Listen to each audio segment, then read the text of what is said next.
वहीं की बेटी हूं, मुजफ्फरनगर से आती हूं। मुझे मालूम है कि उनके बारे में क्या क्या लोग बोलते हैं, क्या उनकी छवि है। जो व्यक्ति गुंडई में हो, गुंडागर्दी करते हो, लोगों को भड़काते हो, कोई दंगा होता हो, सबसे पहले सिरमौर बनकर अगर राकेश टिकैत बैठने वाले हैं तो मेरा मानना बिल्कुल साफ है कि वो किसान नेता नहीं है और किसानों को भड़काने के लिए बैठे हैं। ये किसानों के बारे में बात करते हैं, शाहीन बाग की बुजुर्ग महिलाओं के बारे में बात करते हैं। क्या ये इतने खाली हैं कि सड़कों पर आके बैठ जाएंगे? क्या इन लोगों के पास काम नहीं है? क्योंकि इन लोगों को पैसा दिया जा रहा है। राकेश टिकैत उन एक मैं कहूंगी राजनीतिक टट्टुओं में से हैं जिसको कांग्रेस पार्टी और अरविंद केजरीवाल जैसे लोगों ने खरीद लिया है और खरीद कर वहां बिठा दिया है सिर्फ चेहरा। जितने लोग वहां बैठे वो सिर्फ और सिर्फ किसान का भेष धारण करके बैठे। और क्योंकि 26 जनवरी को जो आगजनी हुई वो मेरे देश का अन्नदाता नहीं कर सकता। जो सिर्फ और सिर्फ आप दंगे भड़काने का काम करते हैं, लोगों को बरगलाने का काम करते हैं। यही काम आपने 2020 में सीए के आंदोलन, जब सीए के खिलाफ आपने प्रदर्शन करा था, वही किया था। आज भी आप वही कर रहे हैं। नहीं तो सवाल का जवाब दीजिए कि 2020 में जब आपने ये कहा था कि मुसलमान को खदेड़ दिया जाएगा,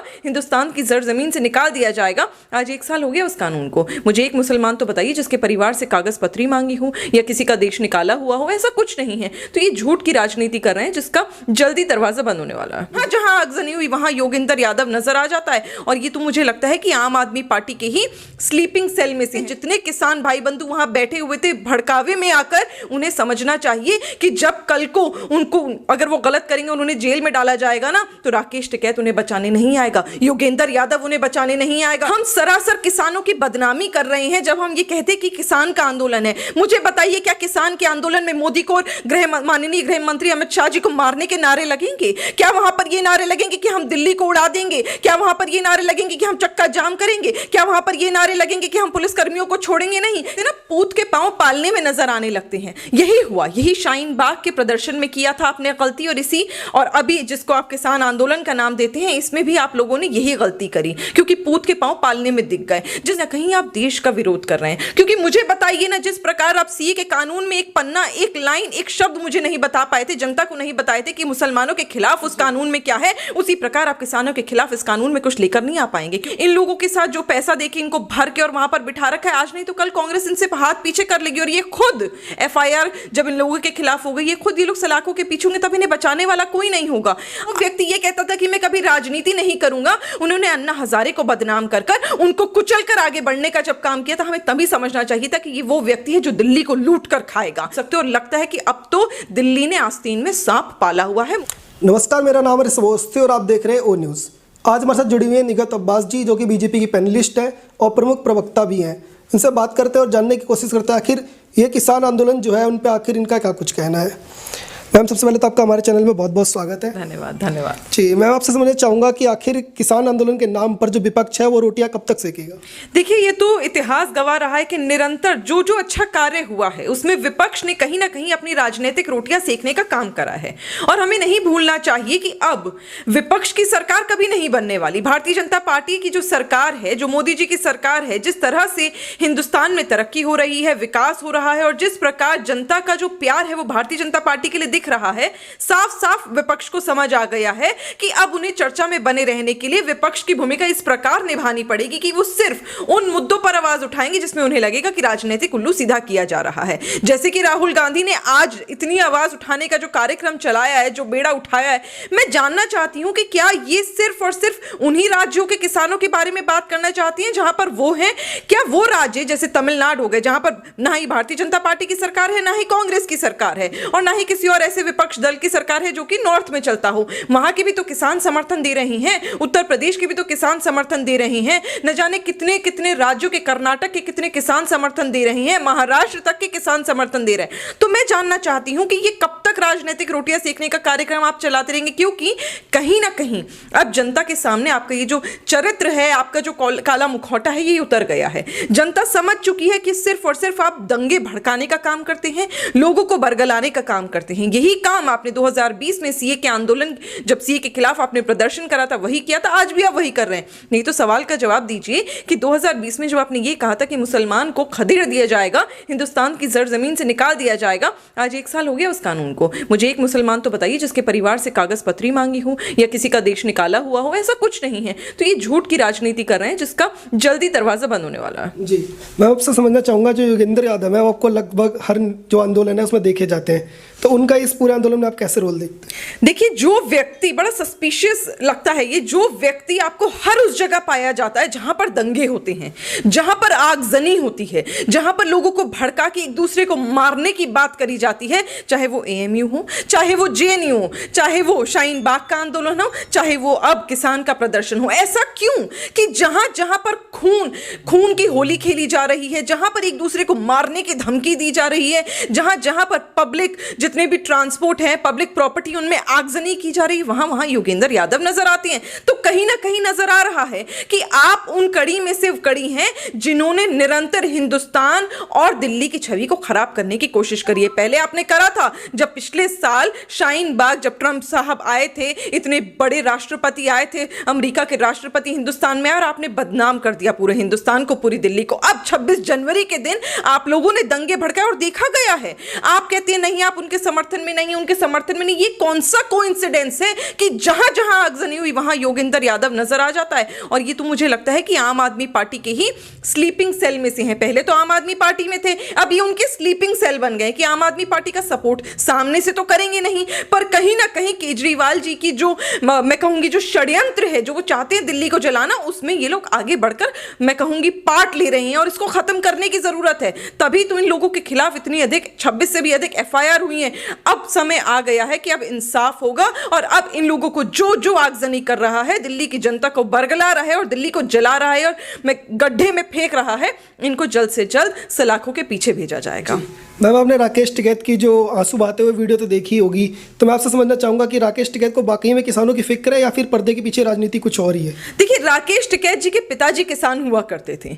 जहां तक मैंने राकेश टिकैत जी के बारे में सुना है, क्योंकि कहा जाता है कि वो मुजफ्फरनगर से, और मुजफ्फरनगर मेरा भी घर है, मैं वहीं की बेटी हूं, मुजफ्फरनगर से आती हूं, मुझे मालूम है कि उनके बारे में क्या क्या लोग बोलते हैं, क्या उनकी छवि है। जो व्यक्ति गुंडई में हो, गुंडागर्दी करते हो, लोगों को भड़काते हो, कोई दंगा होता हो, सबसे पहले सिरमौर बनकर अगर राकेश टिकैत बैठने वाले हैं, तो मेरा मानना बिल्कुल साफ है कि वो किसान नेता नहीं है और किसानों को भड़काने के लिए बैठे हैं। ये सारे इवेंट्स कैसे होते हैं, मैं समझ नहीं पाती कि जब आप किसानों के बारे में बात करते हैं या शाहीन बाग की बुजुर्ग महिलाओं के बारे में बात करते हैं, क्या ये इतने खाली हैं कि सड़कों पर आके बैठ जाएंगे? क्या इन लोगों के पास काम नहीं है? क्योंकि इन लोगों को पैसा दिया जा रहा है। राकेश टिकैत उन एक, मैं कहूंगी, राजनीतिक टट्टुओं में से हैं जिसको कांग्रेस पार्टी और अरविंद केजरीवाल जैसे लोगों ने खरीद लिया है और खरीद कर वहां बिठा दिया है सिर्फ चेहरा। जितने लोग वहां बैठे वो सिर्फ और सिर्फ किसान का भेष धारण करके बैठे, और क्योंकि 26 जनवरी को जो आगजनी हुई वो मेरे देश का अन्नदाता नहीं कर सकता।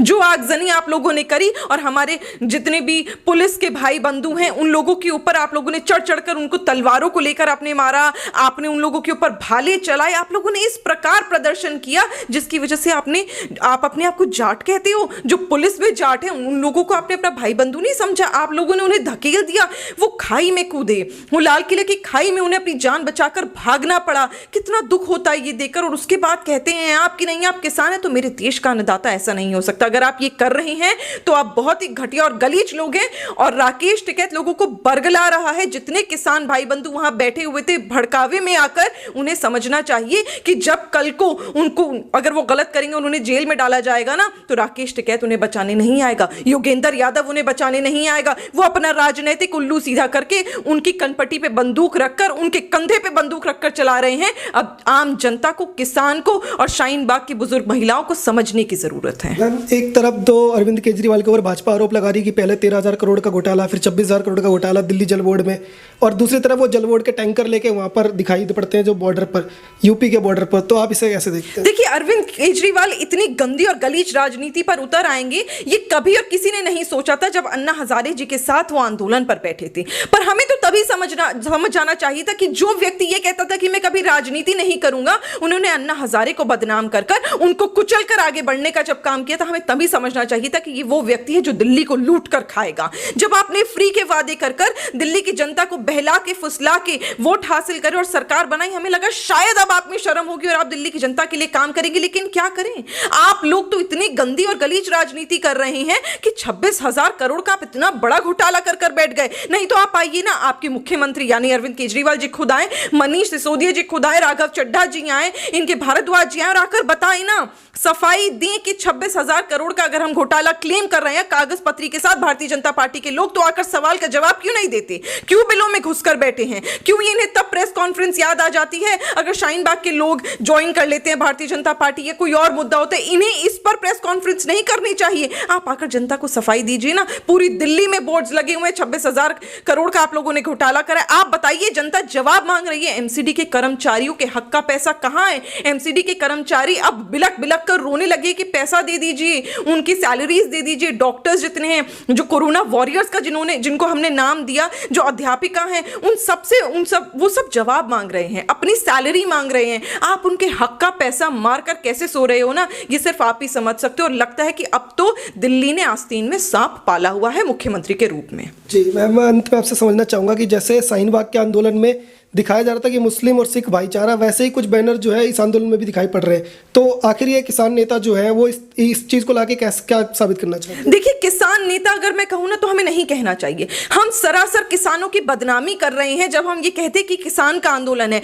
मुझे बताइए, क्या किसान के आंदोलन में मोदी को और माननीय गृह मंत्री अमित शाह जी को मारने के नारे लगेंगे? क्या वहां पर ये नारे लगेंगे कि हम दिल्ली को उड़ा देंगे? क्या वहां पर ये नारे लगेंगे कि हम चक्का जाम करेंगे? क्या वहां पर ये नारे लगेंगे कि हम पुलिस कर्मियों को छोड़ेंगे नहीं? क्या वहां पर ये कार्यक्रम होंगे जैसे उन्होंने पुलिस कर्मियों को मारा, इतने लोगों को उन्होंने उस दिन जाम में फंसाया, लोगों को खून कर दिया, लोगों को दिक्कत दी, आम जनता को दिक्कत देने वाले मेरा किसान नहीं हो सकता? तो हम सरासर किसान के साथ नाइंसाफी कर रहे हैं जब हम इस आंदोलन को, इस झूठे प्रदर्शन को किसान आंदोलन का नाम देते हैं। कहीं ना कहीं अब हमें समझने की जरूरत है, आम जनता को समझने की जरूरत है कि सिर्फ और सिर्फ राजनीतिक टट्टू बैठे हैं, चर्चा में बने रहने के लिए अपना राजनीतिक गेम ये लोग खेल रहे हैं। और अब इन्हें जल्द ही समझना पड़ेगा कि जल्दी इन्हें जगह खाली करनी पड़ेगी, नहीं तो जिस प्रकार लोगों ने देखा है कि वहां पर इमरजेंसी का टाइम लगा था, कांग्रेस इनके साथ खुद ऐसा करने वाली है। इन लोगों के साथ जो पैसा देके इनको भर के और वहां पर बिठा रखा है, आज नहीं तो कल कांग्रेस इनसे हाथ पीछे कर लेगी। और ये खुद एफआईआर जब इन लोगों के खिलाफ हो गई, ये खुद ये लोग सलाखों के पीछे होंगे, तब इन्हें बचाने वाला कोई नहीं होगा।